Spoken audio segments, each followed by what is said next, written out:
Because y'all are about to come into blessing you've never seen before. You're about to come into relationships that you've never seen before. You're about to have resources and access like nobody's believing it with me. You're about to have resources and access like you've never seen before. But never let the blessing become such a distraction that you fall into deception. See, because we talk to people about what to do to get the blessing, but we never prepare them of what your action steps are to do after the blessing comes. After you get the house, after your emotional stability comes back, after the family is restored, after you get the car, after you wifed up, after they recognize you and you get the promotion, after the loan clears, what do you do after the blessing? And most people today pray, fast, believe, sow, get the blessing, and then they get bamboozled by the blessing. The word bamboozle means to be deceived or tricked. What happens when the very thing you prayed for tricked you out of intimacy with God? Uh-oh. What happens when the very thing you believed for, God, we needed the house, we needed more space, and then it broke up and isolated the family? Now you got 5,000 square feet and no intimacy. Bamboozled by the blessing. I cried out, I prayed, I drove from Texas and Kansas and California to give my crazy faith offering, and God did the miracle. Now what? And if we don't prepare for what God is going to do, we will be left in the trap that humanity gets in over and over. We get bamboozled by the blessing. Have you ever been bamboozled? Now, maybe it's just me, but there's some people that have tricked me before. And the crazy thing about being bamboozled, most times you don't know you're getting bamboozled while you're being bamboozled. It's not a sudden like, I'm about to exploit you and take advantage of you. Nobody's doing that. It's the people that get close to you and, y'all want to be fake today. It's the people that you once called best friend. It's the people that you gave a position to. It's the people that you put on. And then somehow you look up and, I might be a little too close to home this morning. But I remember this one time, I'm gonna make it a little lighter because some of y'all just really just went back. The crazy eyes just came out of you. You just start thinking about, I'm gonna find him. Like, calm down. I remember this one time, one of my best friends, John, he actually styles me and does all this stuff. So we've been in the clothes for a very long time. And we were in the clothes when we were broke. And what that means is that all the stuff you wanna buy, you can't buy because you ain't got no money. So anytime you see something that's gently used, or maybe a size or two bigger, or, you know what I'm saying? You make it work. Has anybody ever grown up making it work? Now, some of y'all bougie all your life, but there's some of us that had to take something that was not even and make it work. Well, there was this one time where we've been sneakerheads a long time, and it was the first time these new Yeezy shoes were coming out, and John comes up to me and he's like, Mike, I found the plug. And John's my friend. So when my friend comes up and tells me like, I found the plug, there's like questions I don't even ask because you my friend. You, like you my. So he's like, I found this chick on Instagram. She can get the Yeezys for $350 and send them right to us. I said, bro, you lying? You know them mugs is like $900 on the aftermarket. He said, bro, I promise you. Look, here's a picture of her. Shows me a picture of this lady. I was like, oh, okay, and she kind of cute, and she work at Finish Line, and she, okay, cool. I scraped together every dollar, dime, nickel, penny that I had. You know when you broke, when you start going to the couch to look for the money. Just hold on, like loose change, other people's car ashtrays, I was everywhere. I got my $350 together and gave it to my friend with full confidence. I'm talking about, I was imagining, you talking about see it before you see it? I saw myself with them shoes. I had started planning outfits based on. 1 week goes by. 2 weeks goes by. I mean shipping, you know shipping. 3 weeks go by. And we start encouraging each other like, bro, you already know they on the way, bro. You know, and we doing all this other. 4 weeks go by.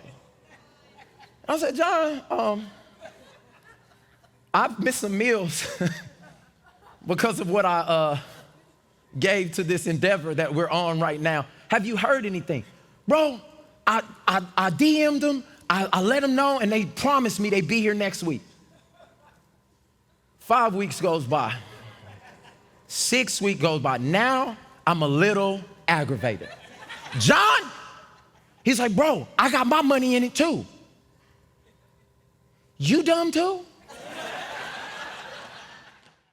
We end up finding out that it wasn't a young lady, it was a man that posted a picture of a young lady at a shoe store. We sent him our money, and that man disappeared.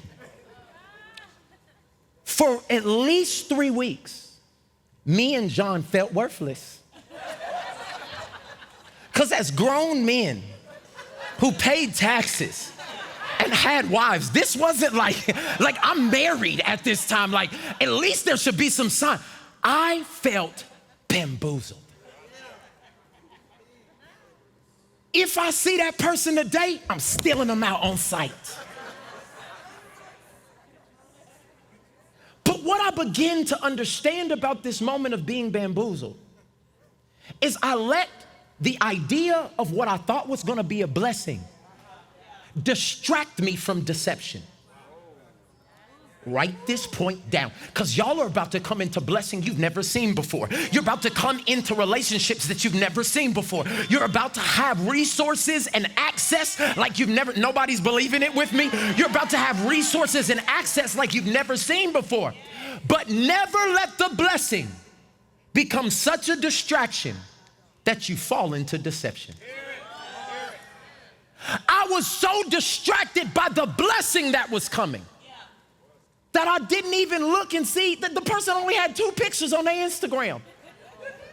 You know when somebody has 2 pictures on their thing, it's a scam. But I didn't look at it one time till after I had been bamboozled. After I had been taken advantage of. And God is telling you the blessing's on the way. But when the blessing comes, don't be so distracted by the house. Don't be so distracted by the new relationship. Don't be distracted about who they worked with and who they've done music with and what TV show they've been on and who they know. Do not be distracted to the place where you fall into deception. Can I bring it real spiritual? Don't let the promotion keep you from praying. Now you got it, you prayed for it, and now no more relationship with God. Don't get distracted. Don't let the new house harden your heart from generosity. Don't let, single ladies, single men, don't let the relationship cheapen your routine with God. You used to have a routine with God. Oh, let me talk to married people. Oh, it's the kids and it's the thing. And God said, I still gave you 24 hours. And somehow you managed to binge watch Netflix, but you had no time to be with me. And in the morning, you're going to need me to go back to that job, but you gave me no time to give you what I needed. The reason why you can't be distracted by the blessing, even though it's good, watch this, is because distractions jeopardize discernment. When you're distracted, you can't discern what's going on. When you're distracted, you don't pay attention to stuff that's obvious. Have y'all ever seen your friend going into a relationship that was going to end in disaster before it even started? Oh, come on. But they can't see it. Why? Because they distracted. Well, he loved me and he bought my nails and he did the opposite than my last boyfriend, Jerome, and this and that and the third. And you like, I don't know, this looked like Jerome in a different outfit. But their discernment is down because their distraction is up. What I'm telling you, the reason you don't know what college to go to is because the distraction is up and the discernment is down. The reason why you don't know if you're supposed to put your kids in that school or that school is because the distraction is up and the discernment is down. And this is how people get bamboozled by the blessing, because they can't discern anymore. I just did something and it worked. So then I go, whoo, and that's when the enemy creeps in and says, all I needed them to do was exhale. I just needed them to get off of it for a second. I just needed them to stop fasting. I heard a man of God once say, he said, don't fast every once in a while, live a fasted life.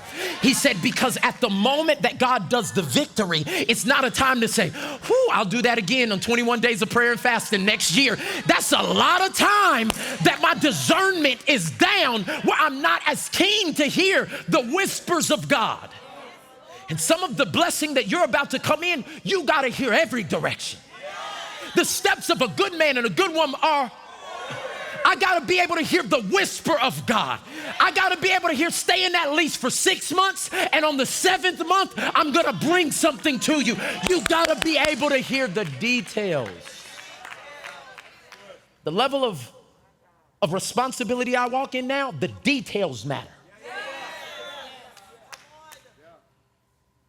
And if we lose our discernment as a church, if we lose our discernment as a body, deception is just around the corner. At TBN, our mission is to use every available means to reach as many individuals and families as possible with the life-changing gospel of Jesus Christ. Thank you for helping make the gospel of grace go around the world. Without you, we couldn't do it. God bless you.